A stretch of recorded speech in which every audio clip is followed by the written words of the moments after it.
Anda kembali bersama kami di Liputan Metropolis. Pemirsa, Dinas Ketenagakerjaan Kota Palembang menggandeng para pengusaha di Kota Palembang untuk memberikan pelatihan kerja di tempat usaha pembuatan pempek dan makanan. Kegiatan pelatihan sebagai upaya untuk mengurangi angka pengangguran di Palembang.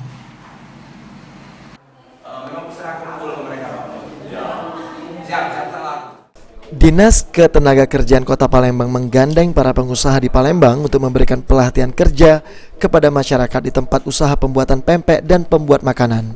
Kepala Disnaker Kota Palembang Redian Dedi Umrin mengatakan, kerjasama pelatihan ini melibatkan para pengusaha pembuatan makanan pempek dan pengusaha kuliner. Dengan terbatasnya anggaran APBN dan APBD dalam penanggulangan pengangguran ini, tentu mencoba membuat terobosan, yaitu melakukan pendekatan ke para pengusaha agar membuka pelatihan dan nantinya para pelatihan itu bisa diserap oleh mereka langsung. Dengan menurunnya angka pengangguran juga akan berdampak positif ke permasalahan stunting dan kemiskinan ekstrim yang menjadi fokus pemerintah saat ini. Seperti stunting dan kemiskinan ekstrim tersebut merupakan akibat dari tingginya angka pengangguran, sebab jika seseorang tidak bekerja lalu bagaimana untuk mencukupi kebutuhan dan lain sebagainya.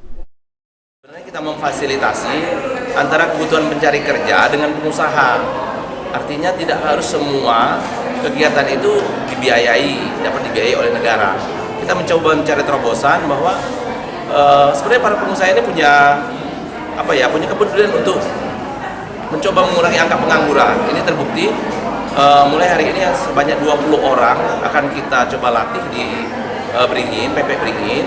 Kemudian di Bunda Raya juga 20 orang akan di training dan kita akan memberikan semacam sertifikat nanti setelah itu. Nah, sebagai tambahan mereka juga akan diberikan uang transport sebesar 50.000 di PP Beringin dan ditambahkan Kadisnaker Kota Palembang Redian Dedi, untuk pelatihan akan diikuti oleh 40 peserta dan akan diberikan sertifikat pelatihan beserta uang saku sebesar Rp50.000. Untuk setiap peserta juga akan diberikan perlindungan jaminan sosial ketenagakerjaan yang sudah bekerja sama dengan Disnaker Kota Palembang. Aji Delia, PAL TV.